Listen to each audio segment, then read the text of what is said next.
Hello, students, and today we are going to study about the topic water pollution, and this is the topic we have uh, taken from the chapter 18 of class 8 science, and the name of the chapter is pollution of air and water. इस chapter में हम लोग पढ़ रहे हैं pollution के बारे में और mainly we are discussing about air pollution and water pollution.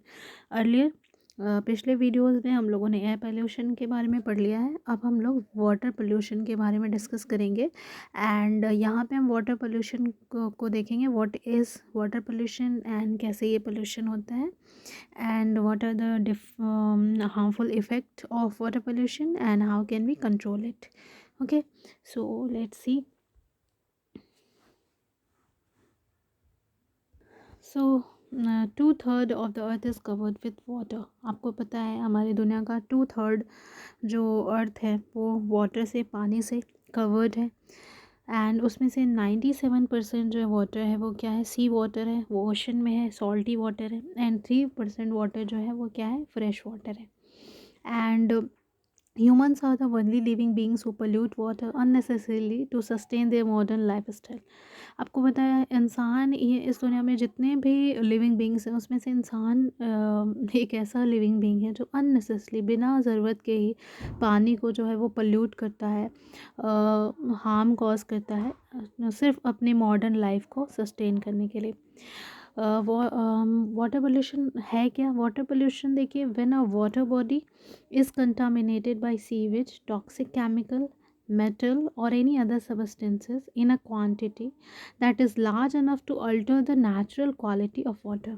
जब वाटर बॉडी में, किसी भी एक्वाटिक बॉडी में हम टॉक्सिक मैटर जो है, वो हार्मफुल चीज़ें जो है हम एडअप करते हैं और इतनी ज़्यादा मात्रा में ऐड करते हैं कि जो नेचुरल क्वालिटी है पानी की, जो नेचुरल आइडियल क्वालिटी है वो क्या हो जाए, अल्टर हो जाए, चेंज हो जाए। ठीक है, एंड इसी को हम क्या बोलते हैं, वाटर पोल्यूशन। ठीक है, पानी में इतनी सारी चीज़ें डाल देना, पोल्यूटेंट को एडअप कर देना कि उसकी आइडियल कंपोजिशन और जो उसकी आइडियल क्वालिटी है वो क्या हो जाए, डिस्टर्ब हो जाए। और जो चीज़ें हम वाटर में डालते हैं जिसकी वजह से वाटर पोल्यूशन होता है, आप उसको क्या बोलोगे, वाटर पोल्यूटेंट। ठीक है, and water pollution can affect sea, lake, stream, aquifer and groundwater when the pollutants are disposed untreated। जब आप पोल्यूटेंट को आप किसी भी एक्वाटिक बॉडी में, लाइक सी में, लेक में, स्ट्रीम में, एक्विफर में, ग्राउंड वाटर में डिस्पोज कर देते हो तो वो क्या होता है, वाटर पोल्यूशन कॉज करते हैं। ठीक है, अ water body that is healthy has it own natural mechanism which absorb, break and convert waste into useful and harmless substances। कोई भी वाटर बॉडी के पास खुद का नेचुरल मैकेनिज्म होता है जिससे वो हार्मलेस सब्सटेंसेस को जो है वो क्या कर लेती है, एब्जॉर्ब कर लेती है, ब्रेक कर लेती है, कन्वर्ट कर लेती है। एंड कोई भी चीज़ उसमें जब एडअप होती है पोल्यूटेंट तो उससे क्या होता है, वो नेचुरल वाटर बॉडी के नेचुरली उसको हार्मलेस सब्सटेंस में कन्वर्ट कर लेती है। और ये काम कौन करता है, उसमें जो बैक्टीरिया होते हैं और कुछ प्लांट्स होते हैं। लेकिन अगर वेस्ट जो है वो बहुत ज़्यादा एक्सीड हो गया, ठीक है, तो जो पानी की क्लीनिंग कैपेसिटी है वो क्या हो जाती है, वो रिड्यूस हो जाती है। ठीक है, डिस्टर्ब हो जाती है। एंड और देखिए क्या हो रहा है, water pollution happens when factories, waste water treatment plant, construction sites and people put things in the water that make it dirty.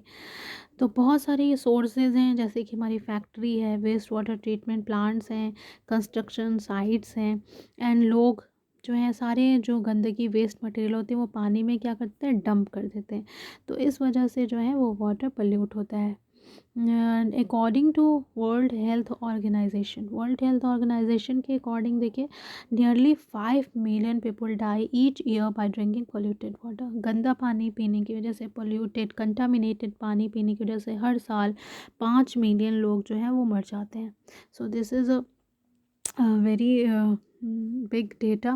and now we will discuss about sources of water pollution। अब water pollution के क्या sources हैं? There are two types of sources of water pollution: point sources and non-point sources। Let's see what are these। point sources का मतलब क्या हुआ? Point sources means these include factories, power plants, underground coal mines and always situated close to water source. जो चीज़ें जो भी sources हैं अगर वो क्या होंगे, वाटर सोर्स वाटर बॉडी के क्लोज कहीं पे होंगे, बहुत ही नज़दीक होंगे ये सारी जो फैक्ट्रीज़ हैं, पावर प्लांट्स हैं। और वो क्या करेंगे, they discharge their pollutant directly into the water without treating. ठीक है, ये सारे जो फैक्ट्रीज़ हैं, पावर प्लांट्स हैं, अंडरग्राउंड कोल माइन है, they are when they are situated very near, very close to water bodies and they dump their pollutant directly into the water without treatment. तो आप उसको क्या बोलोगे, पॉइंट सोर्स, मतलब aquatic body के बहुत ही नज़दीक है और वहीं से डायरेक्टली उन्होंने वाटर में क्या किया, डंप कर दिया सारी चीज़ें। ओके, नॉन पॉइंट सोर्स का मतलब they are scattered and do not have any specific location. कोई जो सोर्स है वो स्पेसिफिक लोकेशन पे नहीं है, कहीं से भी इनडायरेक्टली वो वाटर बॉडी में एड अप हो रहा है वहाँ से पोल्यूटेंट्स। ठीक है, जैसे कि these include run off from field, lawn, garden, street. Non point sources are difficult to monitor, regulate and treat. Non point sources क्या है, कहीं से भी वो इनडायरेक्टली जो है वहाँ से पोल्यूटेंट जो है वो वाटर बॉडी में एड अप हो रहा है। Pollutants are generated by different sources and activities which are described below. यहाँ पे देखिए क्या क्या सोर्सेज हैं जो अलग अलग तरीके से पोल्यूशन कॉज करते हैं। डोमेस्टिक सीवेज, डोमेस्टिक मतलब होम, आपका घर। ठीक है, घरों से बहुत सारा सीवेज कचरा जो है वो निकलता है और हम इसको डायरेक्टली डंप कर देते हैं लेक्स में, रिवर्स में। ठीक है, और इसमें बहुत सारा बायोडिग्रेडेबल पोल्यूटेंट होता है, like human excreta, animal waste, organic compound, inorganic salt. ये सारी चीज़ें होती हैं हमारे घरों से निकलती हैं और हम इसको डायरेक्टली क्या कर देते हैं, वाटर में डंप कर देते हैं। ओके, लाइक अब देखिए इनऑर्गेनिक साल्ट में nitrate, phosphate, detergent, sodium, calcium, potassium, chloride ions and biodegradable pollutants जो कि सीवेज है कहते हैं, वो रैपिडली डिकम्पोज होता है, but when they accumulate they can cause problem. ये तो डिकम्पोज हो सकता है, बायोडिग्रेडेबल है, लेकिन अगर ये बहुत ज़्यादा मात्रा में, क्वांटिटी में और बहुत जल्दी जल्दी अगर इकट्ठा हो जा रहा है पानी में तो ये प्रॉब्लम कॉज कर सकता है। ठीक है, जैसे कि अगर बहुत ज़्यादा ऑर्गेनिक जो कंपाउंड है पानी में आ गए तो वो क्या करेंगे, वो पानी में मौजूद एल्गी की ग्रोथ इंक्रीज़ कर देंगे। ठीक है, और बहुत ज़्यादा उस एक्वेटिक बॉडी में बहुत ज़्यादा आपको उसके सरफेस पे एल्गी देखने को मिलेगी। ठीक है, जिसको आप बोलते हो एल्गल ब्लूम। ये क्या होता है, their growth stop the penetration of sunlight. पूरे वाटर बॉडी पे एल्गी एल्गी आपको दिखाई देगी, उसका पूरा सरफेस एल्गी से कवर्ड हो जाएगा, लाइक यहाँ पे आप देख सकते हो। ठीक है, तो ये जो ये इसके सारे सरफेस को एल्गी ने कवर्ड कर लिया, तो सनलाइट और वाटर जो है वो पानी में सनलाइट और ऑक्सीजन जो है वो वाटर में डिज़ोल्व नहीं हो पाएगा, सनलाइट अंदर नहीं जा पाएगी। और एक्सेसिव एल्गल ग्रोथ क्या होगी, जितनी भी पानी में ऑक्सीजन मौजूद है उसको क्या कर लेगी, यूज़ अप कर लेगी। ठीक है, एंड इसको आप क्या बोलते हैं, eutrophication. It slowly kills the water plant animal. जब जब प्लांट वाटर के अंदर सनलाइट नहीं मिलेगा, ऑक्सीजन नहीं मिलेगा, तो जो एक्वेटिक एनिमल्स एंड प्लांट्स होंगे पानी के अंदर वो क्या हो जाएंगे, धीरे धीरे मरने लगेंगे, क्योंकि उनको ना तो ऑक्सीजन मिल रही है ना तो सनलाइट मिल रही है। ठीक है, और वो जब मरने लगेंगे तो बहुत सारे माइक्रो ऑर्गेनिज्म, प्रोटोजोआ, ये सारी चीज़ें उसमें बढ़ने लगेंगे उनकी ग्रोथ। और ये जो माइक्रो ऑर्गेनिज्म एंड प्रोटोजोआ वो बहुत ज़्यादा पैथोजेनिक होते हैं, मतलब डिजीज़ कॉजिंग होते हैं, और वो डिजीज़ बहुत तरह तरह की डिजीज़ कॉज करते हैं, लाइक टाइफॉइड, डिसेंट्री एक्सेट्रा। अगर इस पानी को किसी ने यूज़ कर लिया तो उसको बहुत सारी बीमारियाँ हो जाएंगी। दूसरा सोर्स क्या है, इंडस्ट्रियल वेस्ट। इंडस्ट्रियल वेस्ट देखिए, द इंडस्ट्रियल वेस्ट मतलब हमारी इंडस्ट्री से, फैक्ट्री से जो है बहुत सारे पोल्यूटेंट्स डिस्चार्ज होते हैं। यहाँ पे कुछ एग्जांपल हैं, जैसे oil, plastic, metallic waste, phenol, toxin, acid, salt. ये सारी चीज़ें जो हैं, acid, alkalis, fluorides, ammonia, nitrogen, dyes, lead, ये सारी चीज़ें डिस्चार्ज होती हैं और इनको हम बिना ट्रीटमेंट के क्या करते हैं, वाटर में डंप कर देते हैं। एंड कुछ फैक्ट्रीज़ जो हैं वो हॉट वाटर जो है वो हाई टेम्परेचर वाटर पानी में डंप कर देती है। इससे वाटर बॉडी का जो टेम्परेचर है वो बढ़ जाता है। इससे क्या होता है, जो उस एक्वेटिक बॉडी में जो लिविंग ऑर्गेनिज्म है वो उस हाई टेम्परेचर को टॉलरेट नहीं कर पाते हैं और धीरे धीरे मरने लगते हैं। एग्रीकल्चरल डिस्चार्ज, ठीक है, हम जो खेती करते हैं वहाँ में हम बहुत सारे केमिकल्स आजकल यूज़ करते हैं, लाइक पेस्टिसाइड, फर्टिलाइज़र। ये पेस्टिसाइड फर्टिलाइज़र क्या होते हैं, वहाँ से हमारे खेतों से डिस्चार्ज होकर नियर बाई रिवर लेक में एडअप हो जाते हैं, ठीक है।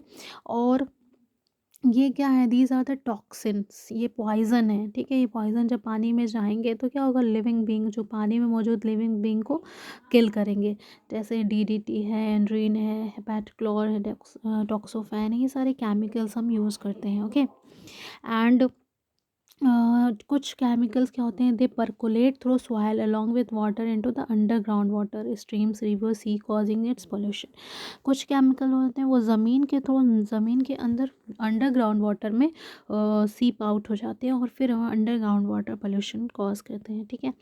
एंड ये जो केमिकल्स होते हैं, हाईली टॉक्सिक केमिकल्स, वो प्लांट्स, एनिमल्स की बॉडी में एक्यूमुलेट हो जाते हैं, ठीक है। एंड अगर वो पोल्यूटेंट उनकी बॉडी में धीरे धीरे क्या होने लगते हैं, एक्यूमुलेट, इकट्ठा होने लगते हैं। और उस पोल्यूटेंट का इन कंसंट्रेशन उनकी बॉडी में इंक्रीज़ होने लगता है, ठीक है। एंड जैसे जैसे ये आगे बढ़ता है, मान लीजिए कोई कोई फ़िश थी, ठीक है, कोई फ़िश थी, उस फ़िश को किसी बर्ड ने खाया, ठीक है, किसी बर्ड ने खाया। तो अगर उसने 4 फ़िश खाई और चारों फ़िश में थोड़ा थोड़ा पॉइज़न था, तो वो एक बर्ड के अंदर वो सारा पॉइज़न क्या हो जाएगा, एक्यूमुलेट हो जाएगा। और इसमें इसकी बॉडी में, बर्ड की बॉडी में पॉइज़न का कंसंट्रेशन बढ़ जाएगा, ठीक है। इसको आप बोलते हो बायोलॉजिकल मैग्निफिकेशन, ठीक है। तो this is the side effect of water pollution. When fertilizers rich in phosphate and nitrate flow into water bodies along with runoff water, they facilitate the growth of algae. जब ये देखिए nitrate, phosphate, जो हम खाद use करते हैं, fertiliser use करते हैं, जब ये क्या होते हैं पानी के साथ बहकर नियर बाई वाटर बॉडीज़ में जाते हैं, तो वहाँ पे एल्गी के लिए भी वो खाद ही का काम करते हैं, फर्टिलाइज़र का ही काम करते हैं। एल्गी की ग्रोथ वहाँ पे बढ़ जाती है, तो एल्गल ब्लूम कॉज करते हैं, ठीक है। और वो एल्गी जो होती है वो बहुत सारी जो पानी में मौजूद सारे ऑक्सीजन को क्या कर लेती है, यूज़ कर लेती है, कंज्यूम कर लेती है। और जो बाकी सारे ऑर्गेनिज्म पानी में हैं वो बिना ऑक्सीजन के क्या होने लगते हैं, दे मरने लगते हैं, दे इवेंचुअली डाई। देखिए एक और सोर्स है ऑयल स्पिल। ऑयल स्पिल मतलब क्या होता है कि जो ऑयल हम वाटर ट्रांसपोर्ट के थ्रू ट्रांसपोर्ट करते हैं, ठीक है, वाटर के थ्रू ट्रांसपोर्ट करते हैं, तो वहाँ पे ड्यूरिंग द ट्रांसपोर्टेशन लीकेज की वजह से वो ऑयल जो है वो सी में, ओशन में जो है स्पिल हो जाता है, फैल जाता है, ठीक है। इससे भी वाटर पोल्यूशन होता है। आप जानते हो जो ऑयल होता है वो सरफेस, वाटर की सरफेस, क्योंकि पानी से हल्का होता है तो वाटर की सरफेस पे क्या हो जाएगा, स्प्रेड हो जाएगा। और इससे ये क्या करेगा, it will check the entry of oxygen into the water. और बहुत ऑक्सीजन जो है वो पानी में क्या होगा, डिज़ोल्व नहीं हो पाएगी, एक पानी के ऊपर एक लेयर बन जाएगी ऑयल की, ठीक है। And sea birds and animals like otters and seals have oil clogging on their body resulting in their death। ठीक है, ये ऑयल क्या होता है, एनिमल्स की बॉडी पर लग जाता है और वो उनकी बॉडी को क्लॉग कर देता है और वो मर जाते हैं, ठीक है। And this slick also kill fish and aquatic animal. ये ऑयल जो है पानी में फैला हुआ ऑयल, ये मछलियों और एक्वाटिक एनिमल को भी मार देता है और उन ऑक्सीजन की सप्लाई को रोक देता है।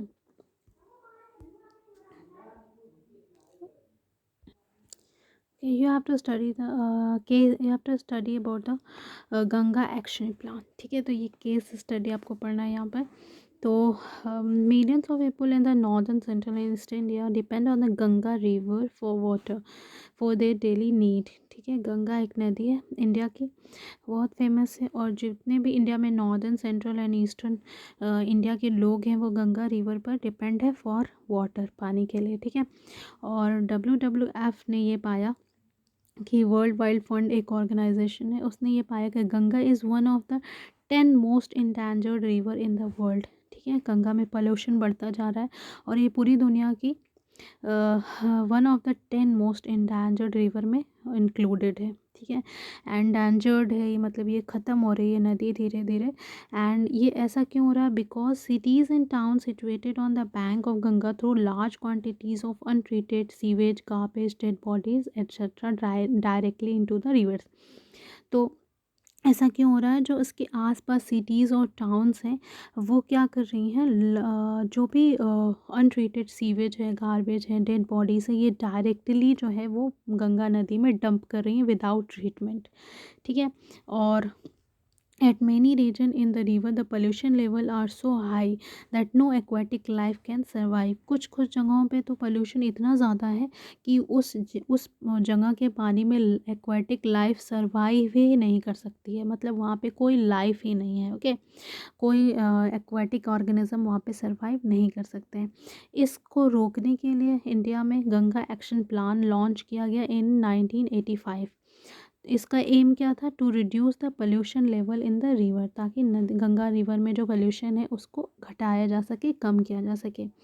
Now government of India has launch a new initiative known as national mission for clean Ganga NMCG in 2016। एक और प्लान, एक और जो एक्शन प्लान वो स्टार्ट किया गया है गवर्नमेंट के थ्रू 2016 में। ये क्या है? National mission for clean Ganga. इसके थ्रू भी क्या, इसका भी एम क्या है? गंगा में पोल्यूशन को कम करना। ठीक है। तो आपने देखा कि ड्यू टू द पोल्यूशन जो गंगा है वो धीरे धीरे, गंगा नदी जो है वो धीरे धीरे ख़त्म हो रही है पोल्यूशन की वजह से। तो this is the very bad thing, बहुत ही बुरी बात है। And we should not dump anything, any unnecessary thing, any waste garbage into the water body directly without treatment। ठीक है, कोई भी चीज़ बिना सोचे समझे में पानी में नहीं डंप करनी चाहिए, क्योंकि water is the basis of life. पानी जो है वो हमारी ज़िंदगी के लिए बहुत ज़रूरी है। आप कहते हो कि जल ही जीवन है, ठीक है, पानी के बिना जीवन असंभव है। तो अगर पानी ही नहीं होगा तो हर जीवन भी नहीं होगा। तो that's why we should always be very conscious. हमें हमेशा बहुत सोच समझ कर ही कोई चीज़ पानी में डंप करनी चाहिए। So this is all for this video, and in the next video we'll study about the control of water pollution. Till then, thank you.